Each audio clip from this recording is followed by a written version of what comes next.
നിങ്ങൾ തിരിച്ചു കയറും 60 ദിവസത്തിനുള്ളിൽ നമുക്ക് എന്തെങ്കിലും ഒരു തീരുമാനം ഉണ്ടാക്കാന്നുള്ള നിലപാടിലാണ് ഇപ്പോഴും മാനേജ്മെന്റ് നിൽക്കുന്നത്. 1 രൂപ പോലും അച്ഛൻ കൂട്ടിത്തരാമെന്ന് പറയുന്നില്ല. അതിന്റെ പേരിൽ ഞങ്ങൾ ശക്തമായിട്ട് തന്നെ സമരം മുന്നോട്ട് പോയിക്കൊണ്ടിരിക്കും.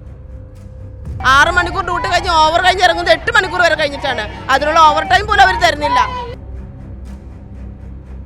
അവർ നഴ്സിംഗ് കെയറിന് വാങ്ങിക്കുന്ന കാശിൽ നിന്നും ഒരു 40% പോലും നമ്മൾ ഈ പറയുന്ന തുകയിലാവുന്നില്ല.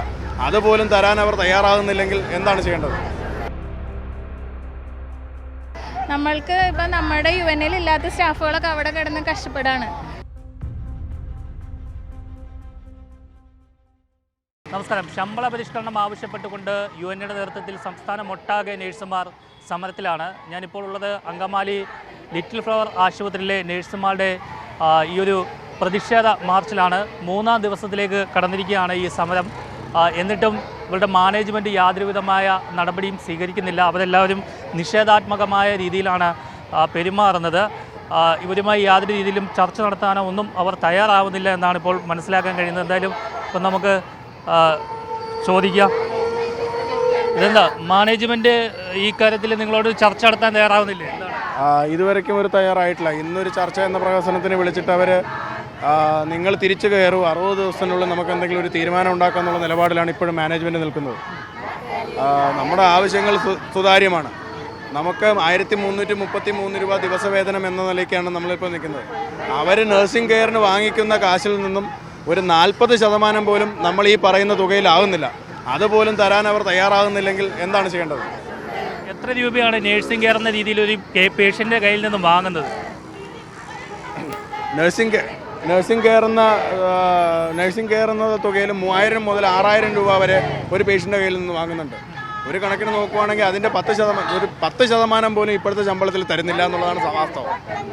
എന്തിനാണ് പിന്നെ ഇങ്ങനെ ഫീസ് വാങ്ങുന്നത്? അത് വാങ്ങുന്നത് എന്തിനെന്ന് വെച്ച് കഴിഞ്ഞാൽ അവർ ബാക്കിയുള്ള പൈസ മൊത്തം മാനേജ്മെൻറ്റിനാണ് കിട്ടുന്നത്. അത് ഇപ്പോഴത്തെ ഒരു കേസ് ഡിസ്ചാർജ് വാങ്ങി പോകുന്ന പേഷ്യൻസ് ബില്ല് കൊണ്ടുവന്ന് കാണിച്ചിട്ട് ഇത്രയധികം പൈസ നിങ്ങൾ വാങ്ങുന്നുണ്ടോ എന്ന് നഴ്സുമാരോടാണ് ചോദിക്കുന്നത്. അതിന് ഉത്തരം പറയാൻ നഴ്സുമാർക്ക് ആകുന്നില്ല. സത്യസന്ധമായി പറഞ്ഞാൽ എല്ലായിടത്തും ഇത് തന്നെയാണ് സ്ഥിതി. അതുതന്നെയാണ് അവർ പറയുന്നത്. ഈ 3000 മുതൽ 6000 രൂപ വരെയൊക്കെ നേഴ്സിംഗ് കെയർ എന്ന രീതിയിൽ വാങ്ങുന്നുണ്ട്. പക്ഷേ എന്നിട്ടും അതിൽ നിന്ന് ഒരു 10% ഇവർക്ക് ശമ്പളം കൊടുക്കാൻ ഇവർ തയ്യാറാവുന്നില്ല. ഈ സമരം ശക്തമായി മുന്നോട്ട് കൊണ്ടുപോകാനാണോ തീരുമാനം? ശക്തമായിട്ട് തന്നെ ഞങ്ങൾ മുന്നോട്ട് കൊണ്ടുപോയിരിക്കും. കാരണം ഇന്ന് അച്ഛൻ പറഞ്ഞ ഒരു തീരുമാനത്തിൽ 1 രൂപ പോലും അച്ഛൻ കൂട്ടിത്തരാമെന്ന് പറയുന്നില്ല. അതിന്റെ പേരിൽ ഞങ്ങൾ ശക്തമായിട്ട് തന്നെ സമരം മുന്നോട്ട് പോയിക്കൊണ്ടിരിക്കും. ശക്തമായ സമരത്തിലേക്ക് പോകുക തന്നെയാണ്. മാനേജ്മെന്റ് ഞങ്ങളുടെ അടുത്ത് അടുക്കുന്നില്ല. ചേച്ചി, ഒരുപാട് നിങ്ങൾ യാതൊരു ജോലിയും ചെയ്യുന്നില്ല എന്നാണ് പറയുന്നത്. പിന്നെ എന്തിനാണ് നിങ്ങൾക്ക് ശമ്പളം ചോദിക്കുന്നത് എന്നുള്ള ചോദ്യങ്ങളൊക്കെയാണ് സോഷ്യൽ മീഡിയയിൽ വരുന്നത്. 8 മണിക്കൂർ ഡ്യൂട്ടി ഞങ്ങൾ 8.5 മണിക്കൂർ ഡ്യൂട്ടി ചെയ്യുന്നുണ്ട്. അതിൽ കൂടാതെ നൈറ്റ് ഡ്യൂട്ടി ഉണ്ട്. 6 മണിക്കൂർ ഡ്യൂട്ടി കഴിഞ്ഞ് ഓവർ കഴിഞ്ഞ് ഇറങ്ങുന്നത് 8 മണിക്കൂർ വരെ കഴിഞ്ഞിട്ടാണ്. അതിനുള്ള ഓവർ ടൈം പോലും അവർ തരുന്നില്ല. പിന്നെ അവരെന്ത് പറയുന്നത്? എന്തൊക്കെ ജോലികളാണ് നിങ്ങൾ ചെയ്യുന്നത് ഒരു പേഷ്യന്റിനെ കെയർ ചെയ്യുമ്പോൾ? പേഷ്യന്റെ ബെഡ് മേക്കിംഗ്, ബാക്ക് കെയർ, പേഷ്യന്റെ മെഡിസിൻസ്, പേഷ്യന്റെ ഫീഡ്, പേഷ്യന്റെ കാത്തറ്റർ കെയർ, ഈവൻ എല്ലാം ഒരു മനുഷ്യന് ചെയ്ത് കൊടുക്കുന്ന എല്ലാ ജോലികളും ഒരു നഴ്സ് എന്ന നിലയിൽ ഞങ്ങൾ ചെയ്യുന്നുണ്ട്. യൂറിൻ മാറ്റി കൊടുക്കുന്നുണ്ട്. ഫുൾ അവിടെ ക്ലീൻ ചെയ്ത് കൊടുക്കണം. എല്ലാം തന്നെ ഞങ്ങൾ ചെയ്യുന്നുണ്ട്. ഞാൻ എൻ്റെ മകളുടെ ഇതിനു വേണ്ടി വന്നേക്കുന്നതാണ്. പിതാവാണ്. അതെ, പിതാവാണ്. ഇതിന് സപ്പോർട്ടായിട്ട് വന്നതാണ്. ഇതിന് സപ്പോർട്ടായിട്ട് ഞാൻ വന്നതാണ്. ഇവര് മാനേജ്മെന്റ് ഒന്നും ഒരു കാരണവശാലും അനങ്ങണില്ല. ഇത്രയും ദിവസം ഇപ്പം പിന്നിട്ട് പോയിട്ട് അവർ അനങ്ങാനുള്ള സാധ്യതയില്ല. പക്ഷേ ഇതിങ്ങനെ വിട്ടാൻ പറ്റില്ലല്ലോ. നമുക്ക് അന്നൊന്ന് പണിയെടുക്കുന്ന കാശ് ഇന്നിപ്പോൾ ഒരു ബായിക്ക് 1000 രൂപ, 1500 രൂപ, 1400 രൂപ കൂലിയുണ്ട് ഒരു ബായിക്ക്. ഒരു നേഴ്സുമാർക്ക് ഇത്രയും കൂലി ഇല്ല എന്ന് പറയുമ്പോൾ 1333 രൂപയാണ് അവർക്ക് വേതനം അവർ ആവശ്യപ്പെടുന്നുള്ളൂ. പക്ഷേ അത് ഇവർ മാനേജ്മെൻറ്റ് കൊടുക്കാനുള്ള തയ്യാറില്ല. കുറേ ആശുപത്രിക്കാർക്ക് കൊടുക്കാമെന്ന് സമ്മതിച്ചിട്ടുണ്ട്. പക്ഷേ ഏതാനും കുറേ ആശുപത്രിക്കാർ സമ്മതിക്കണില്ല മാനേജ്മെൻറ്റ്. അപ്പോൾ അതെന്താണെന്ന് നമുക്ക് ഒട്ടും പിറകോട്ട് പോകാനുള്ള താല്പര്യമില്ല. മുന്നോട്ട് തന്നെ പോവുള്ളൂ. ഇത് 1333 രൂപ അവർക്ക് വേണം. അവർക്ക് വേതനം വേണം. അത് തന്നെ കുറവാണ്. അത് തന്നെ കുറവാണ്. ഒരു വായിക്കുന്ന പൈസ 1400 രൂപ കൂലിയുണ്ട്. അപ്പോൾ ഒരു നേഴ്സുമാർ ഡോക്ടർമാർ മരുന്ന് കുറിക്കണുള്ളൂ. ഇവരാണ് രാവില പകലില്ലാതെ കഷ്ടപ്പെട്ട് ചെയ്യുന്നത്. അപ്പോൾ പിന്നെ ഇവർ ചെയ്യണ തൊഴിലിന് വേതനം വേണമല്ലോ. അത് കൊടുക്കണം എന്നാണ് നമ്മുടെ ആവശ്യം. എറണാകുളം അതിരൂപതയുടെ ആശുപത്രിയാണല്ലേ? അതെ, എറണാകുളം അതിരൂപത. അതുകൊണ്ടാണല്ലോ ഈ കുഴപ്പം.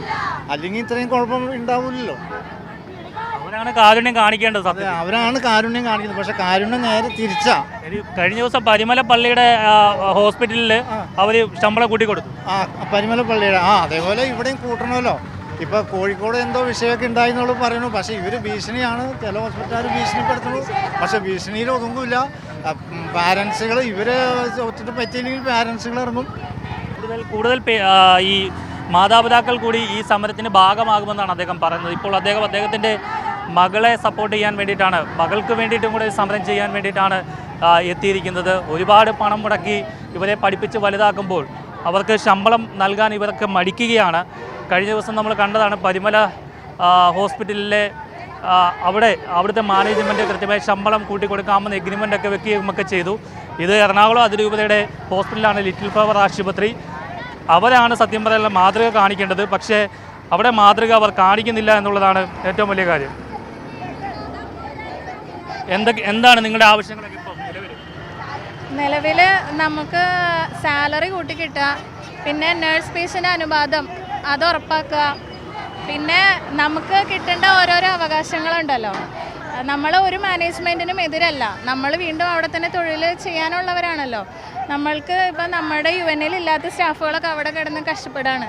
അതിലൊക്കെ നമുക്ക് വിഷമമുണ്ട്. പക്ഷേ എത്രയും പെട്ടെന്ന് ഒത്തുതീർപ്പാക്കി നഴ്സുമാർക്ക് കിട്ടേണ്ട കാര്യങ്ങൾ എല്ലാം ഉറപ്പ് വരുത്തി നമ്മളെ ഒന്ന് നല്ല രീതിയിൽ പോവുകയാണെങ്കിൽ രോഗികളും ബുദ്ധിമുട്ടില്ല, നമ്മളും ബുദ്ധിമുട്ടില്ല. നമ്മളാരും ഫിനാൻഷ്യലി സ്റ്റേബിൾ അല്ലല്ലോ.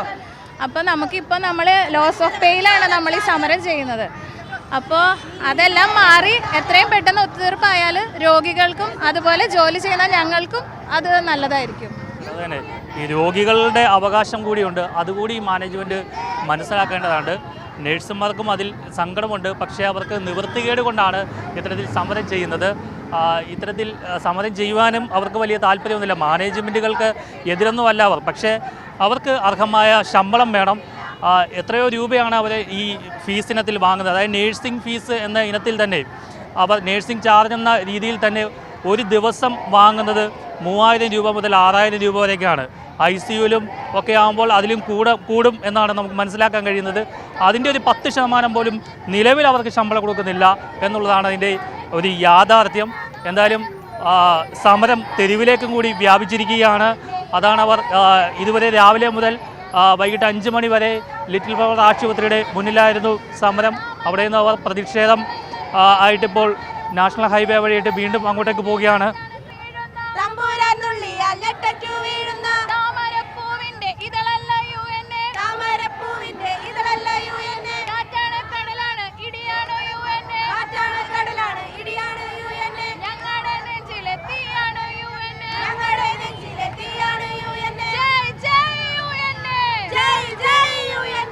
അതെ, ഇവരെല്ലാവരും ആർത്ത് വിളിക്കുന്ന പോലെ തന്നെ എല്ലാ നേഴ്സുമാരുടെ നെഞ്ചിലെ തീയാണ് UN. അത് ആളിപ്പടരുകയാണ്, ഇനിയും ആളിപ്പടരും. അത് വലിയ കാട്ടുതീയായി പടർന്ന് പന്തലിക്കുമെന്നുള്ള കാര്യത്തിൽ യാതൊരു സംശയമില്ല. അതാണ് ഓരോ ദിവസം കഴിയുന്തോറും ഇവരുടെ ആ ഒരു വീര്യം കാണുമ്പോൾ തന്നെ മനസ്സിലാക്കാൻ കഴിയുന്നത്. ഒരു നേഴ്സിൻ്റെ കുഞ്ഞുകൂടി ഇതിൽ പങ്കാളിയായിട്ടുണ്ട്. മോൻ എത്രാം ക്ലാസ്സിലാണ് പഠിക്കുന്നത്? 5-ല്. ആണോ? അമ്മ ഇവിടെ നേഴ്സാണോ? എങ്ങനെയുണ്ട് അമ്മയ്ക്ക് ശമ്പളമൊക്കെ ഉണ്ടോ? അത് അറിയില്ല. ശമ്പളം വാങ്ങാൻ വേണ്ടിയിട്ടാണോ മോൻ ഇവിടെ പ്രതിഷേധത്തിന് എത്തിയത്? എന്താണ് ഈ ആശുപത്രി മാനേജ്മെന്റിനോട് പറയാനുള്ളത്? ശമ്പളം കൂട്ടി തരാൻ.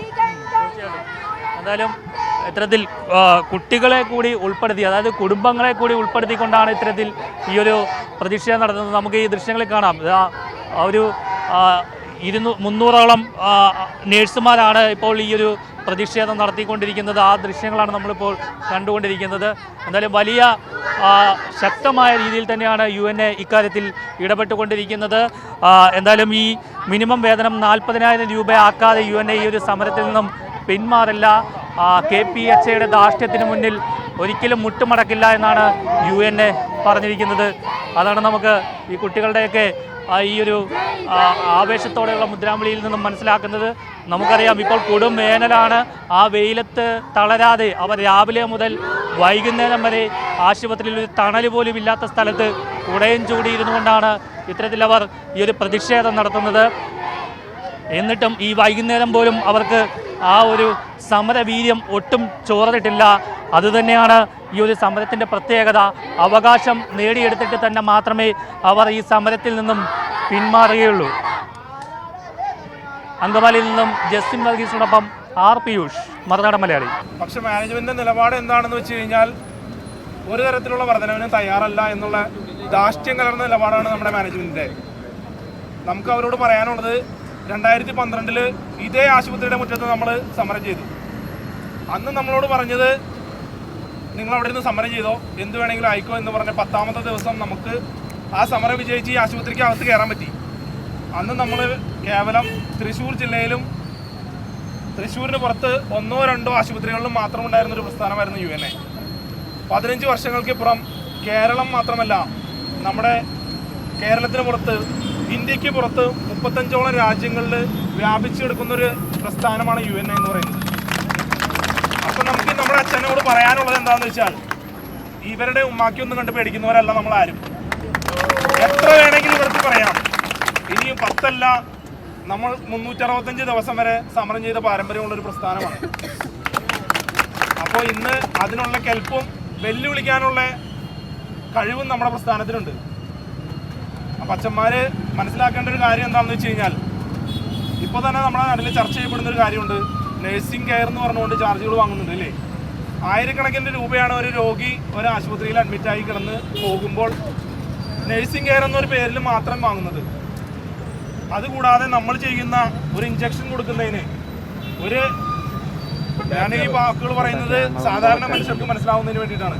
ഒരു കുപ്പി ഗ്ലൂക്കോസ് ഇടുന്നതിന് മുതലായി നമ്മൾ കിടപ്പിലായ ഒരു രോഗിയുടെ ചെരിച്ച് കിടത്തി ഒന്ന് അവരുടെ പുറം പൊട്ടാതെ ശുശ്രൂഷ കൊടുക്കുന്നതെല്ലാം നമ്മൾ നഴ്സുമാരാണ്.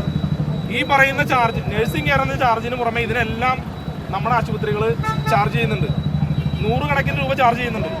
ചാരിറ്റി ആശുപത്രി എന്ന് പറയുന്ന അവകാശപ്പെടുന്ന നമ്മുടെ ആശുപത്രിയും ഇതെല്ലാം ചാർജ് ചെയ്യുന്നുണ്ടെന്ന് നിങ്ങൾക്ക് എല്ലാവർക്കും ബോധ്യമുണ്ട്. അപ്പോൾ 1000 കണക്കിന് രൂപ ഒരു നഴ്സിൻ്റെ കയ്യിൽ നിന്ന് വാങ്ങിച്ചിട്ടും ഒരു മാന്യമായ വേതനം നമ്മൾ ചോദിക്കുന്നത്, ഒരു മാന്യമായ വേതനം ഈ കാലഘട്ടത്തിൽ ജീവിച്ചു പോകാൻ വേണ്ട ഒരു മാന്യമായ വേതനമാണ് നമ്മൾ ചോദിക്കുന്നത്.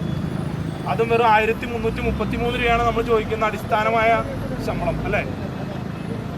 നമ്മുടെ വീട്ടിൽ ഒരാളെ പറമ്പിൽ ജോലിക്ക് നിർത്തണമെന്നുണ്ടെങ്കിൽ നമ്മൾ എത്ര രൂപ കൊടുക്കണം? നിങ്ങൾക്ക് എല്ലാവർക്കും അറിയാം. 1200 ഭക്ഷണവും കൊടുത്താലാണ് അവർ വരുള്ളൂ. ഭക്ഷണം, രാവിലെ ചായ, ഉച്ചയ്ക്ക് ചോറ്, വൈകിട്ട് ചായ, ഇതെല്ലാം കൊടുത്താലാണ്. അതുകൂടാതെ അവർ ജോലിക്ക് വരുന്ന സമയം 8:30 മണിയായിരിക്കാം. 10 മണിയാകുമ്പോഴേക്കും അവർക്ക് ഭക്ഷണം, അരമണിക്കൂർ റെസ്റ്റ്, ഉച്ചയ്ക്ക് 1 മണിക്കൂർ റെസ്റ്റ്, 5 മണിയുമ്പോൾ സൂചി നമ്മൾ കാണുന്നതിന് മുമ്പ് അവർ കണ്ടിട്ടുണ്ടാവും. അവർ കൈ കഴുകി റെഡി ആയിട്ടുണ്ടാവും പോകാൻ. പക്ഷെ നമ്മൾ നഴ്സുമാർ ഓരോരുത്തരും രാവിലെ 7 മണിക്ക് ജോലിക്ക് കയറി കഴിഞ്ഞാൽ ഒരു ഗ്ലാസ് വെള്ളം പോലും കുടിക്കാൻ സമയമില്ലാതെ നിങ്ങളുടെ സമയം 1 മണിക്ക് ജോലി കഴിഞ്ഞ് ഇറങ്ങേണ്ടവൻ 3 മണി 4 മണി വരെ ജോലി കഴിഞ്ഞ് ഇറങ്ങുന്ന ആളുകളായിരിക്കും നിങ്ങൾ ഓരോരുത്തരും അല്ലേ. ഇതിനിടയ്ക്ക് ഒരു ഗ്ലാസ് വെള്ളം കുടിക്കാൻ പോയാൽ പോലും സമയം നോട്ട് ചെയ്ത് വെച്ച് അത്രയും സമയം കൂടി ഓവർ ടൈം ചെയ്യണമെന്ന് പറയുന്ന ഒരു ചാരിറ്റബിൾ ഇൻസ്റ്റിറ്റ്യൂഷന് മുമ്പിലാണ് നമ്മൾ ഈ നിൽക്കുന്നതെന്ന് നമ്മൾ ഓർക്കണം. നിങ്ങൾ ഈ വിഭാഗം എന്ന് പറയുന്ന സ്ത്രീ ജനങ്ങളാണ് ഏറ്റവും കൂടുതൽ. ഒരുപാട് ഉത്തരവാദിത്തങ്ങൾ കഴിഞ്ഞിട്ടാണ് നമ്മൾ ഈ ജോലിയിലേക്ക് വരുന്നത്. ഈ ജോലി നമ്മൾ ആത്മാർത്ഥമായിട്ട് നമ്മുടെ വീട്ടിലുള്ള ആളുകളെ പോലെയാണ് നമ്മൾ ഓരോരുത്തരും നമ്മുടെ മുമ്പിൽ വരുന്ന രോഗികളെ ശുശ്രൂഷിക്കുന്നത്. അത്തരത്തിൽ ചെയ്യുന്ന നമ്മളെ കുറ്റങ്ങൾ കണ്ടുപിടിക്കാൻ ഇവിടെ കുറേ ആളുകളുണ്ടല്ലേ. സൂപ്പർവൈസർമാരുണ്ട്, എഡ്യൂക്കേറ്റർമാർ, അങ്ങനെ പല തസ്തികകളിൽ കുറേ ആളുകളുണ്ട്. അങ്ങനെ പല ആളുകൾ വന്ന് നമ്മൾ ചെയ്തിരിക്കുന്ന കുറ്റങ്ങൾ കണ്ടുപിടിക്കുന്നുണ്ട്. നമ്മൾ ചെയ്യുന്ന നല്ല കാര്യങ്ങൾ, നമ്മുടെ എഫേർട്ട്, നമ്മളോട് കാണിക്കുന്ന രോഗികൾ കാണിക്കുന്ന സ്നേഹം, ഇതൊന്നും ഇവർ കാണില്ല. തിരക്കുള്ള സമയങ്ങളിൽ ഇവരാരെങ്കിലും വന്ന് ഹെൽപ്പ് ചെയ്യണം നിങ്ങൾ അനുഭവിച്ചിട്ടുണ്ടോ? തിരക്കുള്ള സമയങ്ങളിൽ ഇവരുടെ മുറികളിൽ ഇവർ ഫാനിൻ്റെ ചോട്ടിൽ കാറ്റും കൊണ്ടിരിക്കുക, അല്ലെങ്കിൽ AC-യിൽ ഇരുന്ന് അവരുടെ സമയം കളയും അല്ലേ. ഇത് കഴിഞ്ഞ് നമ്മൾ ഓടി തളർന്ന് എന്തെങ്കിലും ഒരു കാര്യത്തിന് വേണ്ടി നമ്മൾ ഇരിക്കുമ്പോൾ ക്യാമറയുമായി വരുന്ന ആളുകളുണ്ട്. ഇങ്ങനെയുള്ള ഒരു പറ്റം ആളുകളാണ് ചാരിറ്റി എന്ന് പറയുന്ന രീതിയിലൂടെ ഇരിക്കുന്നത്. വെള്ള കുപ്പായം ഇട്ടിട്ടുണ്ടെന്ന് മാത്രമേ ഉള്ളൂ. പക്ഷെ ഇവരുടെ ഉള്ളിലെല്ലാം വളരെ എന്താ പറയുക കറുപ്പാണ് ഇവരെല്ലാം ഉള്ളിലുള്ളത്. അത്തരത്തിലുള്ള ഒരു മാനേജ്മെൻറ്റിനോട് നമുക്ക് പറയാനുള്ളത്, എത്ര ദിവസം ഇരുന്നു എന്ന് പറഞ്ഞാലും നമ്മളുടെ അവകാശങ്ങൾ നേടിയെടുത്തിട്ടേ ഞങ്ങൾ ഇവിടുന്ന് ജോലിക്ക് ഇനി കയറത്തുള്ളൂ. പലതരത്തിലുള്ള ഭീഷണികളുണ്ടാവും, സ്വാഭാവികമാണ്. കാരണം ഇവർക്ക് അത്തരത്തിലുള്ള കാര്യങ്ങൾ മാത്രമേ അറിയുള്ളൂ. നിങ്ങൾക്കെതിരെ കേസെടുക്കും, നിങ്ങളെ ജോലിയിൽ നിന്ന് പിരിച്ചുവിടും. ഇപ്പം ഇന്നത്തെ ചർച്ചയിൽ ഇവിടുത്തെ ഡയറക്ടർ പറഞ്ഞേക്കുന്നത് ഒരാഴ്ചയും കൂടി ഇങ്ങനെ പോവുകയാണെങ്കിൽ ഈ സ്ഥാപനം അടച്ചുപൂട്ടിയിടേണ്ടി വരും എന്നാണ് പറഞ്ഞത്. ഈ സ്ഥാപനം അടച്ചുപൂട്ടിയിടാൻ ഇവിടെ ഇരിക്കുന്ന അച്ഛൻ്റെ സ്ഥാപനമല്ലല്ലോ ഇത്. ഈ നാട്ടിലെ ജനങ്ങൾ, നമ്മൾ ഓരോരുത്തരും ഇവിടെ ജോലി ചെയ്യുന്ന ആളുകൾ അല്ലെങ്കിൽ ഈ നാട്ടിലെ ചുറ്റുപാടുമുള്ള ആളുകളുടെ വിയർപ്പാണ്, പൂർവികരുടെ വിയർപ്പ് കൊണ്ടുണ്ടാക്കിയൊരു സംവിധാനമാണ്. ഇവിടെ വന്നിട്ടുള്ള ഈ പറഞ്ഞ മാനേജ്മെന്റിലെ പല ആളുകൾ ഇത് കട്ടുമുടിക്കാൻ മാത്രമേ ഉണ്ടായിട്ടുള്ളൂ, അല്ലേ? കട്ടുമുടിച്ചാണ് ഇതിന്റെ ഈ അവസ്ഥയിലേക്ക് എത്തിച്ചത്. അത്തരത്തിലുള്ള ആളുകൾ പറയുന്നത് ഇത് പൂട്ടിയിടുമെന്ന്. ഇത് പൂട്ടിയിടേണ്ട കാര്യം എന്താണുള്ളത്? മാന്യമായി ശമ്പളം ചോദിക്കുന്നവർക്ക് കൊടുക്കാൻ പറ്റുന്നില്ല. 2024 വരെ 1600 രൂപ റൂമിന് റെന്റ് ഉണ്ടായിരുന്നത് ഒരു ഡയറക്ടർ വന്നിട്ട് 3200 രൂപയിലേക്ക് മാറ്റി, ഇല്ലേ? ആ റൂമിൽ എന്തെങ്കിലും സൗകര്യം മാറ്റം വരുത്തിയത് നിങ്ങൾക്ക് അനുഭവം ഉണ്ടോ? ഒരു മാറ്റം വരുത്തി. ഭിത്തി കല്ലുകൊണ്ട് കെട്ടിയ ഭിത്തി ഒരു പാർട്ടീഷൻ മാറ്റിയിട്ട് ആ സെയിം സ്ഥലത്ത് തന്നെ മറ്റേ മൾട്ടിവുഡ് കൊണ്ടുള്ള ഒരു പാർട്ടീഷൻ പണിതു. ഇത് ചെയ്തിട്ടാണ് ഇരട്ടിയോളം വർധനവ് റൂം റെന്റ് മുതലായ കാര്യങ്ങൾ വരുത്തിയിരിക്കുന്നത്. അപ്പം നമുക്ക് പറയാനുള്ളത്, നമ്മൾ ഒരിക്കലും പല്ലിൻ്റെ ഇട കുത്തി നാറ്റിക്കാൻ താല്പര്യപ്പെടുന്ന ആളുകളല്ല. പക്ഷേ അളമുട്ടിയാൽ ചേരയും കടിക്കും എന്ന് പറഞ്ഞ പോലെ അനാവശ്യമായി നമ്മളെ പ്രകോപിപ്പിച്ചു കഴിഞ്ഞാൽ നമ്മുടെ മാനേജ്മെൻറ്റ് ഉണ്ടാകുന്ന നഷ്ടം വളരെ വലുതായിരിക്കുമെന്നാണ് ഈ പ്രസ്ഥാന മാനേജ്മെൻറ്റിനെ അറിയിക്കുന്നത്. ഏത് തരത്തിലുള്ള ചർച്ചയ്ക്ക് ഏത് സമയത്തും നമ്മൾ തയ്യാറാണ്. മാന്യമായ വേതനം തന്ന് നമ്മുടെ അവകാശങ്ങൾ, അതായത് ഒരു തരത്തിലുള്ള മെൻ്റൽ ഹരാസ്മെൻറ്റും ഇല്ലാതെ, നിങ്ങൾക്ക് എല്ലാവർക്കും അറിയാം, നിങ്ങളെല്ലാം മാനസികമായി ബുദ്ധിമുട്ടിക്കുന്ന ഒരുപാട് ആളുകൾ ഇതിൻ്റെ ഉള്ളിലുണ്ട്. ഈ പറഞ്ഞ ആളുകളൊക്കെ ഇപ്പോൾ രോഗികളെ നോക്കാൻ അവിടെ നിൽക്കുന്നുണ്ടോ? ഇല്ല. ഇപ്പോഴും അവർ രോഗികളെ നോക്കണില്ല. നിങ്ങളവിടെ കയറി ചെല്ലാൻ വേണ്ടി നിൽക്കുകയാണ്, നിങ്ങളെ എങ്ങനെ ചൊറിയണം എന്ന് നോക്കിയിരിക്കാനായിട്ട്. അപ്പം ഇങ്ങനെയുള്ള ആളുകളെല്ലാം കൂടി ഒരു നല്ലൊരു അന്തരീക്ഷം പോലും നിങ്ങൾക്ക് ഓരോരുത്തർക്കും തരുന്നില്ല എന്നുള്ളതാണ് യാഥാർത്ഥ്യം. അപ്പോൾ പൊതുജനങ്ങളുടെ സപ്പോർട്ട് നമുക്ക് എല്ലാവർക്കും ഉണ്ട്. കാരണം ഏതൊരു വ്യക്തിയുടെയും ഒരു കുടുംബത്തിൽ ഒരു നേഴ്സ് എന്ന രീതിയിലാണ് നമ്മുടെ നാട്ടിൽ ഉള്ളത്. അവർക്കറിയാം എന്താണ് ഒരു നേഴ്സിൻ്റെ അവസ്ഥ. കാരണം അവരുടെ കുടുംബങ്ങളിൽ നിന്ന് ഒരു നേഴ്സ് ഇറങ്ങിപ്പോയി കഴിഞ്ഞാൽ തിരിച്ചെത്തുന്ന സമയത്തെക്കുറിച്ചും അവരനുഭവിക്കുന്ന ബുദ്ധിമുട്ടുകളെ കുറിച്ച് ഓരോ വ്യക്തികൾക്കും നല്ല ബോധ്യങ്ങളുണ്ട്. അപ്പോൾ അതുകൊണ്ട് ജനങ്ങളെ ഏതൊക്കെ തരത്തിൽ തെറ്റിദ്ധരിപ്പിക്കാൻ ശ്രമിച്ചാലും അതിനുവേണ്ടി ഇറക്കുന്ന എല്ലാ കാർഡുകളും തിരിച്ച് നമ്മുടെ മാനേജ്മെൻറ്റ് അടുത്ത് തന്നെ എത്തുമെന്നുള്ളത് അവർ മനസ്സിലാക്കുക. അപ്പോൾ ഇത്രയാണ് നമുക്ക് പറയാനുള്ളത്. എന്തൊക്കെ പ്രതിസന്ധികളുണ്ടായാലും എത്രയൊക്കെ വെയിൽ കൊണ്ട് എന്ന് പറഞ്ഞാലും നമ്മളുടെ അവകാശങ്ങൾ നേടിയെടുത്ത് നമ്മൾ നല്ലൊരു രീതിയിൽ മാത്രമാണ് ഈ സ്ഥാപനത്തിലേക്ക് തിരിച്ച് ജോലിക്ക് കയറത്തുള്ളൂ എന്നുള്ളത് UN എന്ന് പറഞ്ഞ സംഘടനയുടെ ഒരു ഉറച്ച തീരുമാനമാണ്, അല്ലേ? നിങ്ങളെല്ലാവരും ഓക്കെയല്ലേ? അപ്പോൾ ഇത് ഒരു താക്കീതായിട്ട് മാത്രം എല്ലാ മാനേജ്മെൻറ്റ് എടുക്കുക എന്ന് ഞാൻ അഭ്യർത്ഥിക്കുന്നു. അതിനുവേണ്ട നടപടികൾ എത്രയും വേഗം കൊണ്ടുകഴിഞ്ഞാൽ നമുക്ക് എത്രയും പെട്ടെന്നുള്ള പ്രശ്ന പരിഹാരങ്ങളുണ്ടാവും. നമ്മളുടെ സ്ഥാപനം നല്ല രീതിയിൽ മുന്നോട്ട് പോകും. എപ്പോഴും ഒരു ക്രിസ്ത്യൻ സ്ഥാപനം ക്രിസ്ത്യൻ മിഷണറികൾ നടത്തുന്ന ഒരു സ്ഥാപനം മറ്റുള്ളവർക്ക് മാതൃകയാവേണ്ടതാണ്. പക്ഷെ ഇവർ നടത്തുന്ന സ്ഥാപനം ഈ കാണിക്കുന്നതെല്ലാം മാതൃകയാണ് എന്നുള്ളത് നമ്മൾ ഓരോരുത്തരും നമ്മളെക്കാൾ അധികമായിട്ട് അവർ ചിന്തിക്കേണ്ട ഒരു കാര്യമാണ്. ഒന്നുകൂടി ആലോചിച്ച് വെല്ലുവിളിക്കണം. 2012 മുതൽ ഇന്നീ കാലഘട്ടം വരെയും ഇറങ്ങിത്തിരിച്ച ഒരു വഴിയിലും പിന്നോട്ടൊരു കാല് പോലും വെക്കാൻ ഇടവരാത്തൊരു സംഘടനയാണ് UNA എന്ന് പറയുന്ന സംഘടന. ഇന്ന് ഈ നിമിഷം ഈ അവസ്ഥയിൽ സംഘടന ലോകത്തിൻ്റെ പല ഭാഗങ്ങളിലായി 36ഓളം രാജ്യങ്ങളിൽ പടർന്ന് പന്തലിച്ച് കിടപ്പുണ്ടെങ്കിൽ അതിന് ഒരേ ഒരു കാരണമേ ഉള്ളൂ: നമ്മുടെ ഒത്തൊരുമ, നമ്മുടെ ഉറച്ച വിശ്വാസം, നമ്മുടെ ഉറച്ച തീരുമാനങ്ങൾ. അതുപോലെ നമ്മൾ എടുത്ത ഉറച്ച തീരുമാനമാണ് ഒരു ദിവസത്തേക്ക് 1333 രൂപ ദിവസവേതനം എന്നുള്ളത്. അത് കൂടുതലാണോ സുഹൃത്തുക്കളെ? കൂടുതലാണോ? 1333 രൂപ എന്ന് പറയുന്നത് കൂടുതലല്ല. നിങ്ങൾക്കറിയാം, മറ്റൊരു തൊഴിലിനെ ഞാൻ കുറ്റപ്പെടുത്തുന്നതല്ല. സാധാരണ ഏതൊരു തൊഴിലിന് പോയാലും നമുക്ക് കിട്ടും മിനിമം 1000 രൂപ മുതൽ 1500 രൂപ വരെ. രാവിലെ മുതൽ രാത്രി വരെ. പല ആശുപത്രികളിലും ഈ ഷിഫ്റ്റ് ഡ്യൂട്ടി സമ്പ്രദായങ്ങൾ നിലവിൽ പോലും വന്നിട്ടില്ല. ഇനി നിലവിലുള്ള ആശുപത്രികളിൽ തന്നെ കൃത്യം സമയങ്ങളിൽ എത്ര പേര് ഡ്യൂട്ടി കഴിഞ്ഞ് ഇറങ്ങാൻ സാധിക്കുന്നുണ്ട്? 6 മണിക്കൂർ, 6-12 എന്നാണ് നമ്മുടെ ഡ്യൂട്ടി ടൈം. എത്ര പേർക്ക് 6 മണിക്കൂർ ഡ്യൂട്ടി കഴിഞ്ഞ് ഇറങ്ങാൻ സാധിക്കുന്നു? 6 മണിക്കൂർ പോട്ടെ, 8 മണിക്കൂർ പോട്ടെ, 10 മണിക്കൂർ കഴിഞ്ഞ് കൃത്യമായി ഡ്യൂട്ടി കഴിഞ്ഞിറങ്ങി തൻ്റെ കാര്യങ്ങൾ നിർവഹിക്കാൻ എത്ര പേർക്ക് സാധിക്കുന്നു? ഒരാളെങ്കിലും കൈവക്കും. ഒരാൾക്കെങ്കിലും സാധിക്കുന്നുണ്ടോ? സാധിക്കുന്നുണ്ടോ? ഈ സ്ഥിതി മാറണ്ടേ? മേലാളന്മാർക്കും മുതലാളിമാർക്കും മാത്രം നല്ല ജീവിത രീതി മതിയോ? തൊഴിലെടുക്കുന്ന തൊഴിലാളികൾക്കും നല്ലൊരു ജീവിത സാഹചര്യങ്ങൾ ഉണ്ടാകണ്ടേ? ഇന്നലെ ഒരു ഡോക്ടർ ഒരു പ്രസ്താവനയിൽ പറഞ്ഞത് ഞാൻ കേട്ടു. അതായത് ഈ ശമ്പള വർധന ഉണ്ടായാൽ ഡോക്ടർമാരും നഴ്സുമാരും തമ്മിലുള്ള അന്തരം കുറയും, അതുകൊണ്ട് അവർക്കത് കൊടുക്കരുത്. എങ്ങനെയുണ്ട്? പുറം രാജ്യങ്ങളിൽ നഴ്സുമാർക്കും ഡോക്ടർമാർക്കും ഒക്കെ ഏകദേശം ഒരേ സാലറി, ഒരേ പ്രിവിലേജ്, ഒരേ വിലയാണ്. എല്ലാവരെയും ഒരേ തട്ടിലാണ് കാണുന്നത്. ഇന്ത്യ മഹാരാജ്യത്ത് പ്രത്യേകിച്ച് ഇങ്ങ് കേരളത്തിൽ മാത്രം ഇവരങ്ങ് ഡോക്ടർമാരങ്ങ് കൊമ്പത്തും നഴ്സുമാരങ്ങ് കുപ്പത്തൊട്ടിയിലുമാണ്. എന്താ ഈ അവസ്ഥ മാറണ്ടേ? നമ്മൾ കുപ്പത്തൊട്ടിയിൽ കിടക്കേണ്ടവരാണോ? ഈ കിടക്കുന്ന രോഗികളെയും ഈ കിടക്കുന്ന ആൾക്കാരെയും മൊത്തം ശുശ്രൂഷിക്കുന്നതും അവരുടെ കാര്യങ്ങൾ മൊത്തം നോക്കുന്നതും ആരാ? നമ്മളല്ലേ? അതെ. അപ്പൊ നമുക്കൊരു ജീവിത സാഹചര്യം മെച്ചപ്പെടണ്ടേ? നമ്മൾ ചോദിക്കുന്നത് എന്താ? നിങ്ങൾ മേടിക്കുന്ന ഒരു ദിവസം നഴ്സിംഗ് കെയർ എന്ന പേരിൽ നിങ്ങൾ മേടിക്കുന്ന ശമ്പളത്തിന്റെ വിഹിതത്തിന്റെ 1%, അതായത് നമ്മൾ ഈ ചോദിച്ച പൈസ കണക്കൂട്ടുമ്പോൾ അവര് മേടിക്കുന്ന പൈസയുടെ 40% പോലും ആകുന്നില്ല എന്നുള്ളതാണ് വസ്തുത. മനസ്സിലായോ? അതായത് ഒരു ദിവസം ഒരു പേഷ്യന്റിന് മേടിക്കുന്ന നഴ്സിംഗ് കെയറിന്റെ 40% പോലും ആകുന്നില്ല നമ്മുടെ ഈ ശമ്പളം. അത് തരാനാണ് മാനേജ്മെന്റ് ഇപ്പോൾ പറയുന്നത്. നഴ്സുമാർക്ക് ഈ ശമ്പളം കൊടുത്താൽ ഞങ്ങൾക്ക് രോഗികളുടെ ഫീസ് കൂട്ടേണ്ടി വരും. ഇപ്പൊ മേടിക്കുന്നതിന്റെ ഒരു പങ്ക് തന്നാൽ മതി, നിങ്ങൾ കൂട്ടണ്ട. നിങ്ങൾക്ക് കൂട്ടേണ്ട ആവശ്യം വരുന്നില്ല. എന്തിനു കൂട്ടണം? കൂട്ടേണ്ട കാര്യമുണ്ടോ? ഇല്ല. ഞങ്ങൾക്ക് ചോദിക്കുന്നത് ഞങ്ങൾ ചെയ്ത വിയർപ്പിന്റെ, ഞങ്ങളുടെ അധ്വാനത്തിന്റെ കൂലിയാണ്. അത് തരാൻ എന്തിനീ മടി കാണിക്കുന്നു? ഞങ്ങളെ പോലെ തന്നെ നിങ്ങളും വെള്ളക്കുപ്പായമിട്ടവരാണ്.